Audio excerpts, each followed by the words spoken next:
Hello students, आज हम physical change and chemical change के बारे में पढ़ेंगे।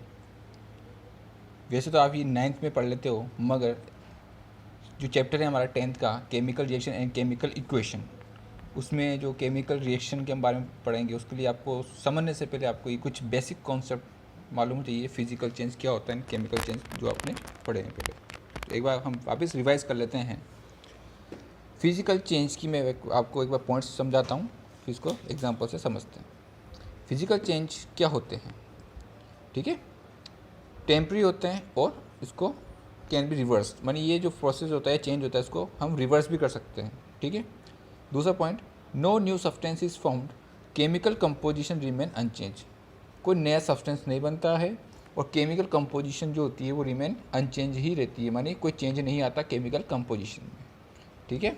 Third point, identity of the substance is same. जो उसकी आइडेंटिटी होती है किसी भी सब्सटेंस की, वो क्या होती है, सेम रहती है, मानी पहचान, ठीक है। जैसे एग्जांपल मैं आपको समझाता हूँ, मेल्टिंग ऑफ आइस, बर्फ़, ठीक है। आइस को जब वाटर में कन्वर्ट करते हैं, जब वो मेल्ट होती है, तो देखो क्या आप वाटर को वापस आइस में कन्वर्ट कर सकते हो? यस, ठीक है, कर सकते हैं। तो ये रिवर्स हो चुका, ठीक है। सेकंड, ये टेम्परेरी चेंज है।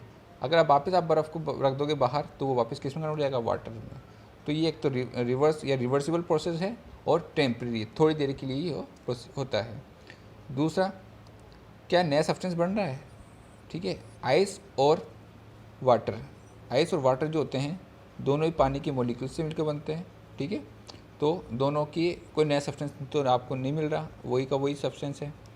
कंपोजिशन भी सेम रहेगा। वाटर का फॉर्मूला होता है आपका H2O और आइस का भी क्या होगा? H2O। This is a formula, ठीक है। आइस एंड वाटर दोनों का फॉर्मूला क्या होगा? सेम ही है, बस इनकी स्टेट जो होती है, फिजिकल स्टेट, वो चेंज होती है, ठीक है। दूसरा आता है आपका बॉइलिंग ऑफ वाटर, ठीक है। And third is tearing of paper. हम किसी भी चीज़ को काटते हैं या फाड़ते हैं, ठीक है। जैसे पेपर को हमने टीयर किया, फाड़ा, तो वो भी क्या है? फिजिकल चेंज है, ठीक है। या हमने किसी को बेंड कर दिया, मोड़ दिया, तो वो भी क्या है? एक फिजिकल चेंज। सपोज करो ये एक रोड है कॉपर की, इसको मैंने मोड़ दिया, यस लाइक दैट, तो ये भी क्या है? फिजिकल चेंज है। क्या है? फिजिकल। इसको सीधा कर दूंगा तो ये वापस अपने ओरिजिनल पोजीशन पे, ओरिजिनल स्टेट पे आ जाएगी, ठीक है। तो ये जो भी बेसिक चीज़ें हैं ना, फिजिकल चेंज किसे कहते हैं। दूसरा आता है केमिकल चेंज। ये परमानेंट नहीं है, ठीक है, सॉरी, परमानेंट होता है और इसको रिवर्स नहीं कर सकते, कैन नॉट बी रिवर्स, मानी ये रिवर्सिबल नहीं है। नया सब्सटेंस बनता है इसके अंदर और केमिकल कंपोजिशन जो होता है वो भी चेंज हो जाएगा, ठीक है, मानी फॉर्मूला। तीसरा, identity of a substance is change. जो आइडेंटिटी होती है किसी भी सब्सटेंस की, वो भी क्या हो जाती है? चेंज हो जाती है। इसके एग्जांपल देखते हैं, burning of candle, cooking and combustion, ठीक है। बर्निंग ऑफ कैंडल, कुकिंग और कंबशन। कंबशन का मतलब क्या है? सपोज करो ये मीथेन है, ये हाइड्रोकार्बन है, ठीक है। हाइड्रोकार्बन आपने देखा होगा, हाइड्रोकार्बन है ना, मीथेन। जब इसको जलाते हैं तो CO2 प्लस वाटर बनता है, तो ये गैस की फॉर्म में उड़ जाता है, ठीक है। तो हमने कंबशन का मतलब होता है हीट, जलाना, हीट, है ना। तो जितनी हम चीज़ें देखते हैं, तो देखो आप, यहाँ क्या था? ये मीथेन, और यहाँ क्या बन गया? CO2 plus water. तो क्या होता है कि देखो यहाँ पे ये चीज़ अलग है, ये चीज़ अलग है, तो न्यू सब्सटेंस बन गया, वो वाला पॉइंट समझ में आया आपको। परमानेंट हो जाता है। क्या आप CO2 वाटर को मिला के वापस मीथेन बना सकते हो? नहीं, ठीक है ना। तो ये इरिवर्सिबल प्रोसेस है। Second, identity of the substance is change. यहाँ पे देखो ना, ये हाइड्रोकार्बन है, ये आपका मीथेन या जो भी आपकी ये गैस की फॉर्म में, ये गैस है, ये वाटर, ये लिक्विड के फॉर्म में।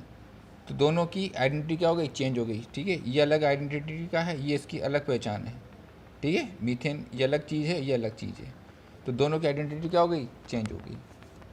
तो ये सब हमने देखे। Chemical changes are due to chemical reaction take place. अब हम जो देखते हैं कि जो केमिकल चेंजेस होते हैं, केमिकल चेंजेस वो किसके कारण होते हैं?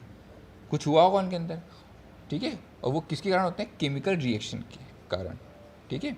जैसे आपने देखा होगा, एप्पल को हम थोड़ी देर के लिए अगर बाहर काट के रख देते हैं तो वो ब्राउन हो जाता है, उसके ऊपर लेयर आ जाती है, ब्राउन लेयर, ठीक है। या आपने देखा होगा दही, ठीक है, उसको अगर क्या बोलते हैं, दूध को हम गर्मी में रख देते हैं बाहर तो फट जाता है, ठीक है। तो वो सब क्या है, केमिकल चेंजेस है, ठीक है ना। दूध से दही बन गया, ठीक है, तो ये केमिकल चेंज है। क्या दही से दूध बन सकता है? नहीं, ठीक है। तो ये सब क्या है, केमिकल चेंजेस।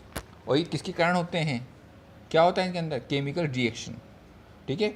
हमारे अगर कोई बुखार आ जाता है तो हम क्या दवाई लेते हैं, तो दवाई लेने से हम ठीक हो जाते हैं। क्यों जाते हैं? क्योंकि दवाई ने क्या किया, केमिकल रिएक्शन करी हमारी बॉडी के अंदर जो थे उनके साथ, और फिर हमको वो फीवर हमारा चला गया।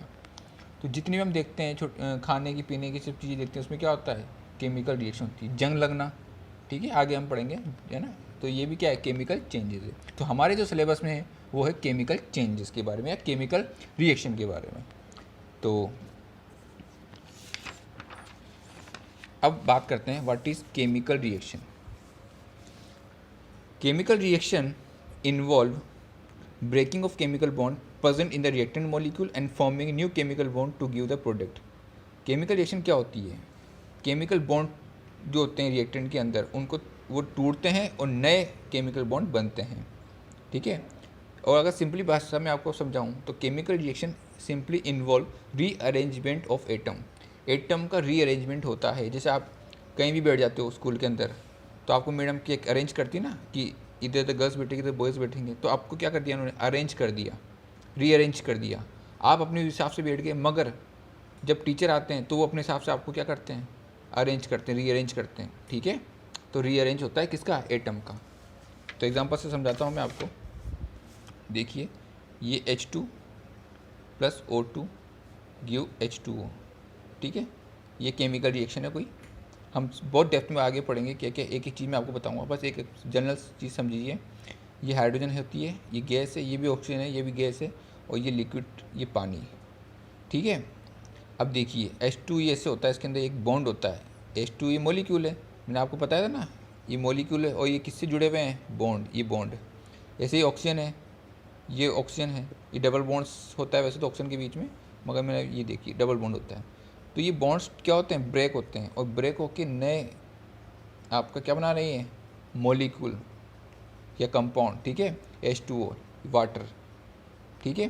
तो देखिए आप यहाँ पे हाइड्रोजन टूटा, यहाँ पे ऑक्सीजन टूटा, और ये क्या बन गया, H2O। तो देखो एटम का अरेंजमेंट हो रहा है, देखो हाइड्रोजन, यहाँ पे भी हाइड्रोजन है, ऑक्सीजन ऑक्सीजन, कोई नया एटम नहीं आया नया, मगर क्या हो रहा है, अरेंजमेंट हो रहा है। तो ये बात समझ में आई आपको।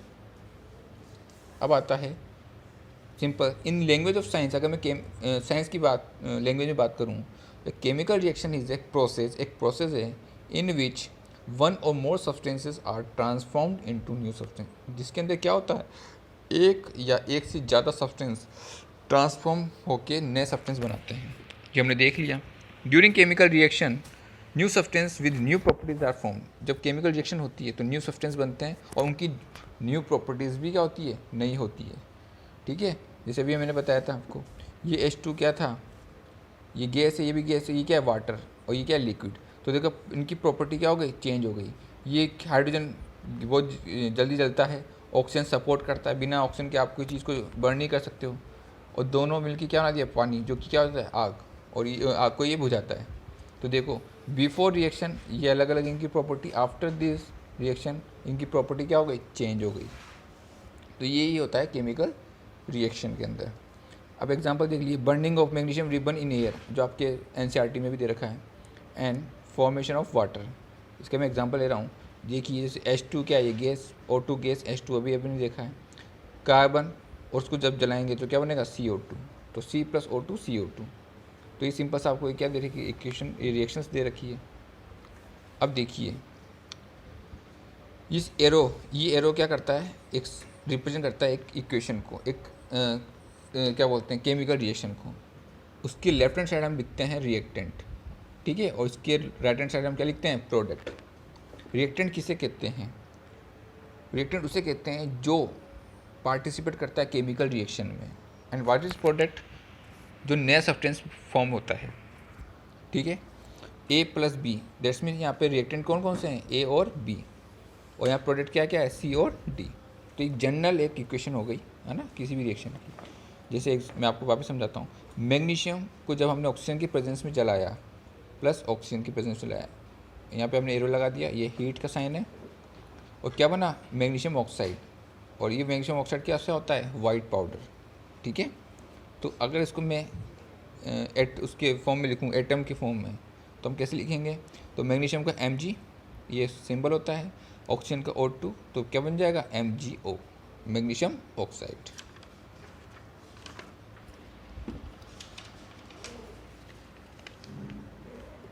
दूसरा है जिंक प्लस सल्फ्यूरिक एसिड, तो क्या बनेगा?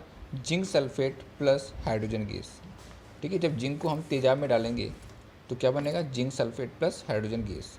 या फिर हम इसको HCl, ये हाइड्रोक्लोरिक एसिड, इसमें डालेंगे तब भी हमको क्या बनेगा? जिंक क्लोराइड और हाइड्रोजन। तो यहाँ पे हमने ये सल्फ्यूरिक एसिड डाला है, यहाँ पे हाइड्रोक्लोरिक एसिड है, इसलिए हमारा जो प्रोडक्ट है वो भी क्या आ रहा है? थोड़ा अलग आ रहा है। ठीक है, मगर हाइड्रोजन गैस तो निकल रही है दोनों के अंदर। ठीक है, तो ये रिएक्टेंट हो गया और ये प्रोडक्ट हो गया। ठीक है, ये दोनों प्रोडक्ट है और ये रिएक्टेंट है। ठीक है, ओके, तो हम आगे क्लास में पढ़ेंगे।